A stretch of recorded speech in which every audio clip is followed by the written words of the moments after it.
Bismillah ar-Rahman, again from the top.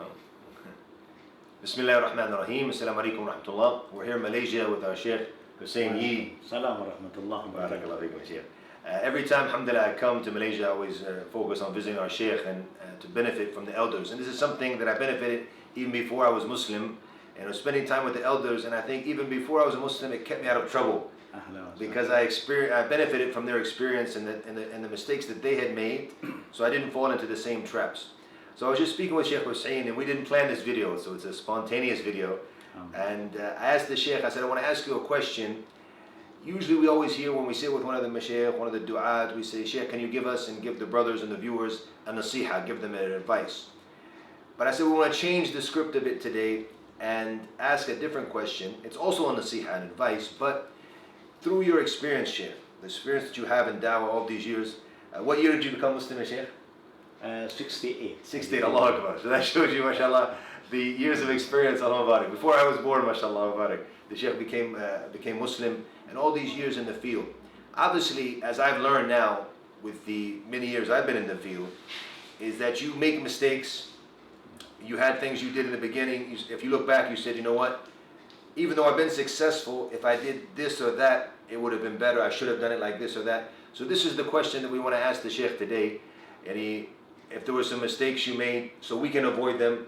If there were some things you could change now, also so we can avoid them. Myself or even the younger brothers who are coming up now, when they hear from the elders, perhaps this will help them not fall, inshallah, into the same mistakes when they're on the path and into giving da'wah, inshallah ta'ala. Alhamdulillah. I mean, we know that when we were young, we are very energetic. What we want is immediate changes. We want to see the result. That is the young people. They want everything fast, like something instant. Even more these days, though. Yeah.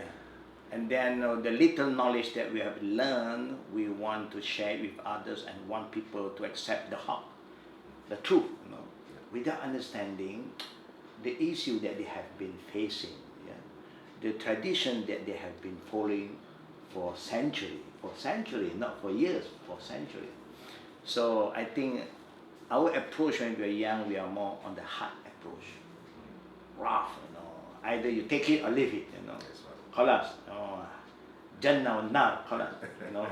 So of course, at that point of time, we learn our mistake later on that people just cannot listen to us, cannot accept what we are sharing or telling them because of our adab. We don't have adab.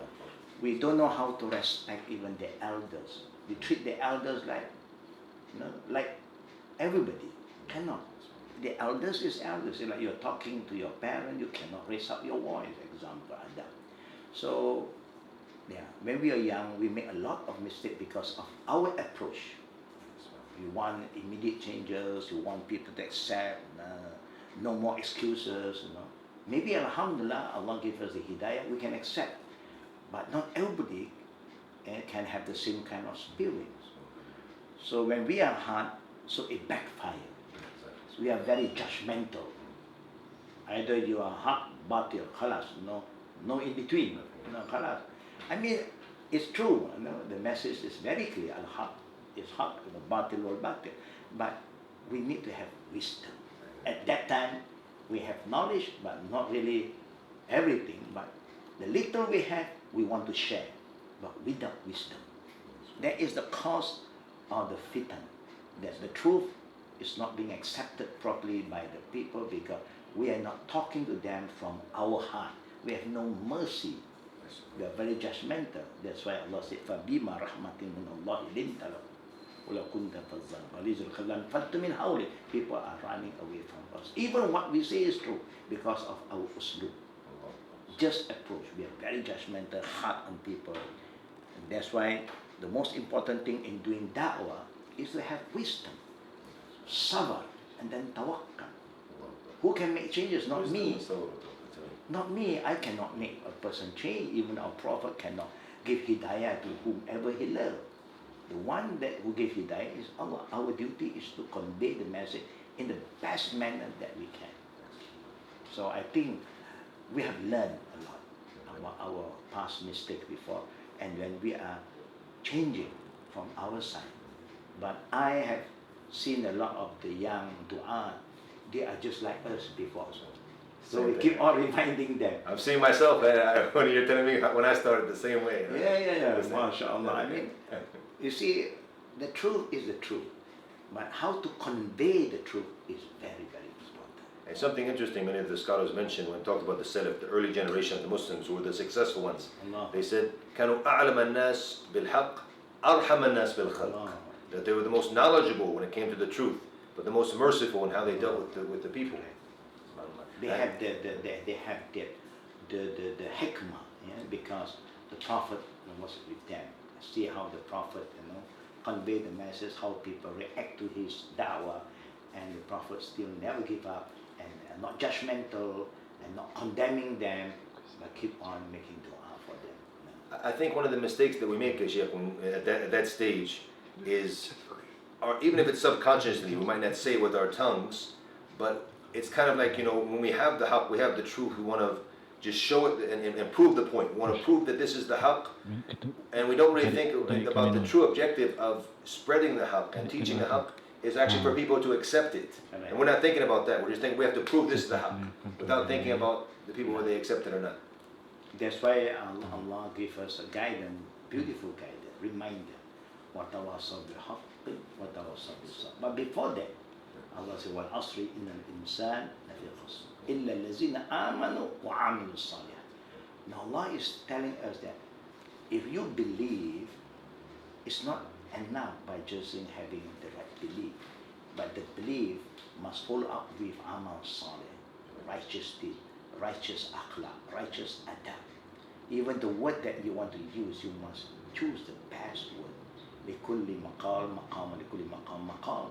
Every place there's a word to be used, and every word, yeah, you can use it in the right place. You must know how to use the right words. So, amal saleh, they say, actions speak louder than words. Sometimes we want to be very fast and this, but then our action is not good, And then Allah continue by saying, وَتَوَاصَوْا بِالْحَقِّ. Our duty is to convey the truth, remind people what is right. But then Allah follow up, وَتَوَاصَوْا بِالصَّبْرِ. This is where the young people are lacking sabr. After one or two times you advise them, khalas, you are maybe you are, the people say you are stubborn, you cannot follow. We are judging people now. Then later on we realize we never change just overnight. We also take time to change. But once we change, we forgot about the past. So we want people to change immediately. Many of the great Sahaba, it took them a long time to be guided. And many of them, until Amal Fath, until the conquering of Mecca, they didn't become Muslim. And some of them, before that, after that, they became from the great Sahaba, alhamdulillah. There's an important thing now is that for us to learn from the elders, and then it's like, there's the past is very smooth. Then there's a lot of holes, loophole here and there. So we have cemented it so that everybody can move smoothly again. But then the young people will come and dig another hole again. That's a good example, actually. So then, we are. If they come and try to fix the holes again. So they come back to the elders to get it fixed later. Correct. The thing that we always advise the young scholars today is be humble. Don't be overconfident in what you know. What you know, alhamdulillah, but how are you going to convey the message is very important. Now I'm having a special course going on called Uslub al-Dawah. How to talk to people. You must know who are you talking to. Their profession people, their lay people, their public, or their leaders, their students, the elders, or the young. All this is very important. Understand them first. I think to be a good da'i, it's good to be a good listener first. Just listen from what they want to tell you, what they are going to say to you. Let them express themselves. Let them let go everything from them. Then you know, oh, this is the issue. Then slowly you come in. It's like a doctor. A doctor, when a patient come to the doctor, the doctor will not immediately check and tell you this is what you have to do, this is what you have to take. He listens first. He listens first. Exactly. He asks you, any Beautiful problem, example, what can you, how can I help you? Yeah, right. So we are the one who have to tell the doctor about everything. And then the doctor now use his wisdom. Okay, you are talking about the stomach is having a problem, so he'll check the stomach. You don't have to check the whole body. Yeah. You know? You see, this is the uslub. Yeah? Be a good listener. Then you can be a good dua. But please don't be judgmental. Even they don't accept, they are stubborn, they argue with you, you must have sabr and give a smile. Okay. There are times you have to be silent. A sukut sometimes silent is wisdom. That's what the Prophet said, "Man kana yu'min billahi wal yawmil akhir, falyaqul khairan aw liyasmut." You want to say something, make sure what you say is good and it can be accepted by others, or be silent. But also I always remind the young to always remember, we are not the one who can give hidayah to anybody. Hidayah comes from Allah. So we try our level best with the best adab, best akhlaq, and then make dua. A lot of people do da'wah, they never make dua. After da'wah, judgment. After da'wah, khalas. No? Jannah, like you said. So I think, I believe that the knowledge that the younger generation is exposed to is good. No, it's easy to get all the information now. Much easier than our times, yeah. But the only thing they need to have to be more humble and get a lot of advice from the elders, because they lack wisdom. They have knowledge, but lack of wisdom. And like you said, like I'm now maybe in the middle. I'm not from the young guys. I'm not from the others, but I'm in the middle now. And I realize this, the mistakes that I made, just the same thing that you mentioned. Sometimes you have to go through it, but I think the wise one is the one who benefits from those who came before him. And when you look at the elders they've been there, they've done it. They're the ones who have that experience. And they're telling you, this is the way you need to go. This is what our youngsters need to register. They need to understand, okay, these people know what they're talking about. They have the years of experience. So we're going to follow that so we don't fall into the same mistakes. And if they did it, I think the example you gave was brilliant about, you have the holes or the potholes and you've cemented them up. And they come and they re-dig the holes. They have to realize that it's smooth. Yeah. Just roll on. Just follow the path. It's been laid out for you. Alhamdulillah. There's one thing also I always advise the younger generation. It's important. It's very, very important that when you are talking to somebody, you must show them some respect. Don't think that everybody you are talking to are ignorant. They may have some knowledge. So sometimes we thought that no, they know nothing. They said no. You must respect them. Yeah? Always show some respect first. And the young people too, I always remind them. I know, been young before. We are prepared for everything. We are ready even. We want to fight. We are ready to fight. But what is this? And Islam is not about being hard on people, but always approach in the best manner. And then pray for them and show them that you really want to help them. Not just talking.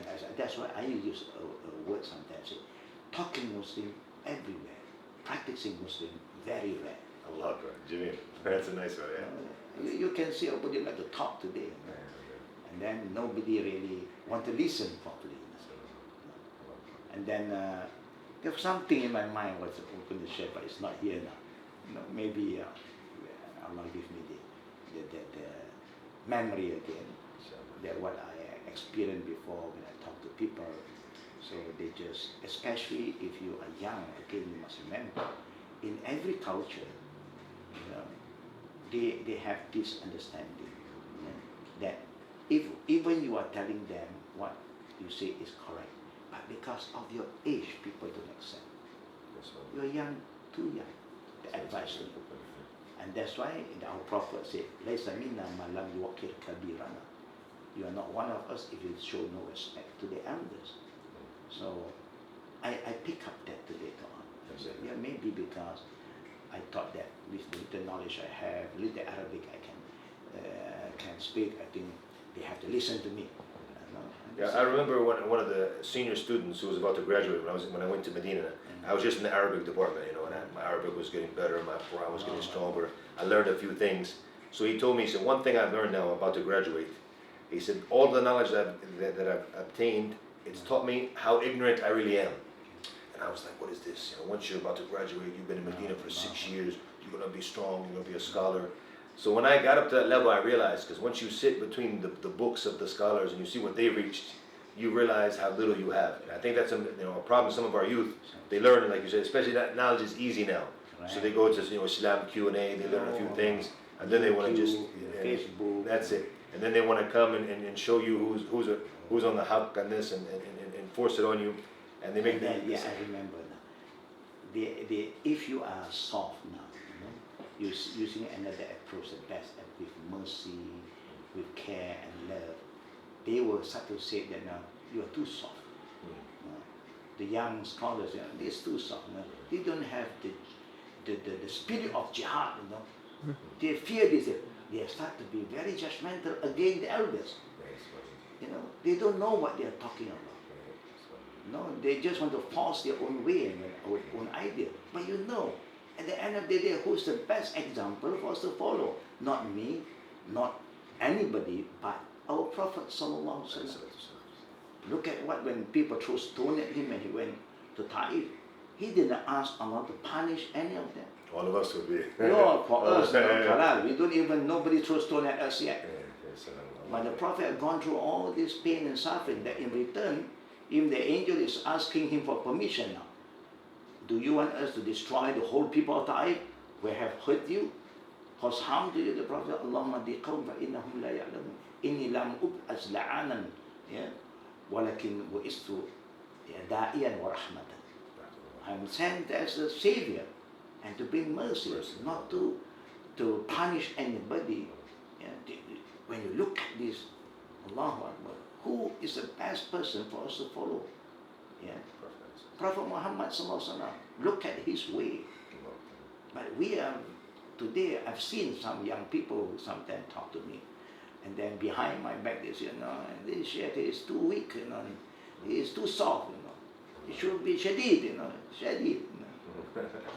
It's like people in the Chinese, the culture say, when you are young, maybe you like to play karate, judo, taekwondo, or the hard kind of arts, self-defense. But when you're old, then you realize that there's another kind of self-defense that is more effective and more lasting. That is why we call Tai Chi. Soft but powerful. That's your field there. Soft but powerful. And everybody can participate. Slow motion, but the end result is so good. Then all the hardcore, you injured yourself sometimes. Like me now, my knee, I'm just coming back from jiu-jitsu with the knee injury. Just an example. I like to show this example so that people have the right understanding. But we hope the younger scholars will be more humble enough to get closer to the elders. Don't think that you are better than the elders. Don't do that. That also causes a lot of problems to the younger generation today. We hope that when we are humble in seeking the knowledge of Allah, and even knowledge have two types of knowledge, ilmu nafi' wa ilmu la yanfa. So we always ask Allah to increase in us knowledge that really benefit me, make me a better person, not a hard person, but we are soft, but in the same time, we do not compromise haq and batil. Haq is haq, batil and batil. That's a very important point, because many people, even now, the young ones, they're willing to compromise in order to spread the dawah. When you compromise, that means you have failed yourself, because our duty is just to convey. We cannot force others, but find the best way and then pray. I believe through my changes later on I also start to change not in the 60 or 70. I think in the late 80s I start to realize that my approach before backfired me. It's wrong. It's my fault when people reject the truth. It's not their fault, it's my fault. My approach is wrong. So I start to make changes. Then I realized when I start to make changes, everybody seems to be listening. Yeah. And people are changing because of that too. So when we start to make changes as a dua, as a scholar, especially young scholar, you will see it's easy to help others to change. But when we are too hard, they are going to run away from it. So this is what I always make prayer for the young dua. There are a lot of scholars now, but we hope that they are humble enough and don't be judgmental and always get closer to the shuyukh, to the elders. Because the elders is going to die. Once they die, all their knowledge and wisdom will die with them. And you cannot get it from any books. And you don't learn in the university about all this experience. Life experience is different. Totally very. The companion was so wise because they learned from the Prophet directly. It's a life experience. It's not in the school. We know that in the time Prophet, they don't have Jami'ah, they don't have madrasah, just in the masjid, and they move around with the society. With the, that is what they say. When you learn through experience, that knowledge is where wisdom is. And you don't get it from any books. So I always encourage the young dua, please be humble and get closely to the elders before the elders go back to Allah. And then all the wisdom is gone. You know? And I believe that by doing that, we are sure to become a better dua, and we can convey the message better. And less fitna. Even some shuyukh may make some mistakes sometimes. Being human, nobody is perfect. But don't judge them again. Sometimes some of you don't understand that. This is one mistake. Yeah, some young people, they just wait for one mistake. They are coming after you now. Oh, he is no more on the right manhaj. He is wrong. You know. Astaghfirullah. What can we do? And how many times we've seen some of the youth who are, they're good, but they make that mistake. They've come back to us in the end and apologize for the mistake that they made. SubhanAllah. They say, you were right. We realize now that you were right. SubhanAllah. But always have some mercy. Always have husni zan. Even some scholars that we know, the shuyukh, the elders, make some mistake. Maybe it's not a mistake at all. It is how they convey that message at that situation that they are in.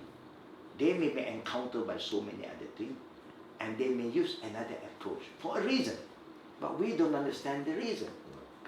And then we start to say it's wrong. How can you say that? Exactly. You must know why he said that. I have examples just coming to my mind. It's happened to me. It's very important. You must know why he came up with that statement, because he's focusing on something more important, you know. And that's why he just tried to say, no, it's no problem now no problem. But of course, there is something you have to correct that, but you don't have to entertain that thing yet, because it's not the foundation. It's about furuq. Then you say, okay. You know, so that's why it's important to have husni zan, to have good feeling, good thoughts. Show you one example. The Prophet, when he was making prayer to one day, at the day prayer,